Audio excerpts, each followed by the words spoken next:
CM Revanth Reddy Malkajgiri parliament సభ్యుడిగా ఉన్నప్పుడు Janwada farm house పై drone ఎగురవేసిన కేసులో కౌంటర్ దాఖలు చేయాలని హైకోర్టు ప్రభుత్వానికి ఆదేశాలు జారీ చేసింది. డ్రోన్ ఎగురవేతకు సంబంధించి రంగారెడ్డి జిల్లా కోర్టులో ఉన్న కేసును కొట్టివేయాలని కోరుతూ రేవంత్ రెడ్డి 2020లో హైకోర్టులో క్వాష్ పిటిషన్ దాఖలు చేశారు. ఈ పిటిషన్ పై తాజాగా జస్టిస్ కె లక్ష్మణ్ ధర్మాసనం మరోసారి విచారణ చేపట్టింది.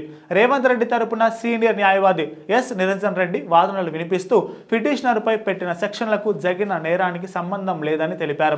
7 ఏళ్లలోపు శిక్ష పడే నేరాలకు నోటీసులు ఇవ్వాల్సి ఉండగా పోలీసులు అత్యుత్సాహంతో రేవంత్ను 18 రోజులు జైల్లో పెట్టారని పేర్కొన్నారు.